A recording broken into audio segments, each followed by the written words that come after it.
We started off the year with Of Mice and Men. It's the one novel that we decided to read exclusively on our iPads. And I have to admit I was a bit concerned before I started this on the iPad because given the fact that, well, first of all, we're all using the same exact edition of the text, so that was out of the way.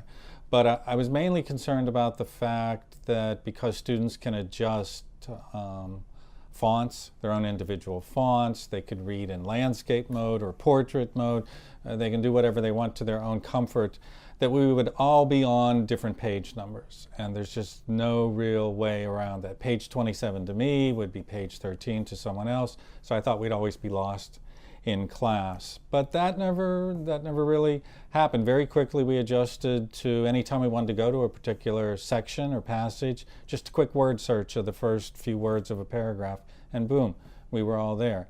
So as soon as I got that worry out of the way, we really started digging into Of Mice and Men, just as if we were using the physical text.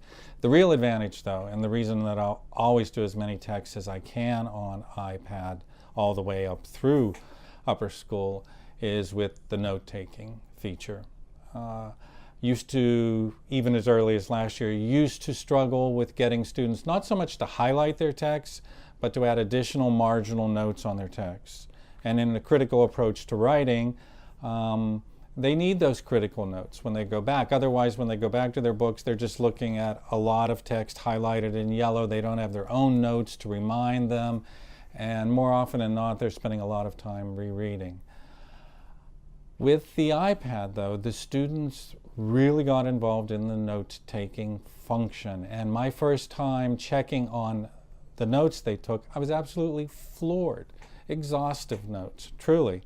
Some of my students had color-coded their notes to each character. And from then on, it was never a problem in encouraging them to take notes. Just never was. Say they'd want to take a note on this option that they've put in here. They need to move away from, or on the text that they've highlighted there, they need to move away from that highlighting. And to do that, to simply hold down, let go, bring up the option then to take a note. And here they can type in, if this is a reference to something thematic, just a brief note there. Get out of that. There's a little indicator over there that they've made a note on this text. When they're going back, say it's time to write a paper, a commentary, they can bring that up very quickly, note their noted reference. Now, most of my students, their notes are much more involved than that, I promise you. Another little feature I like a lot is as they're reading, if they're unsure of a word, they simply hold that down, let go, get a quick definition of that word. And I don't have a dictionary installed on mine. They have a dictionary installed on theirs. All I would have to do is hit OK there, but it will bring up a quick definition of that word for them. So here we're into a page of Mice and Men, and you can see that there's some text highlighted there. It's in different colors.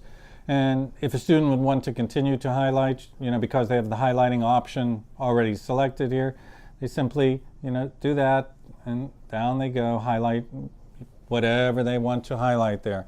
I commented earlier that I was concerned about paging being different and that there was a word search function in here, and that's very easy to get to as well. It's just right up there.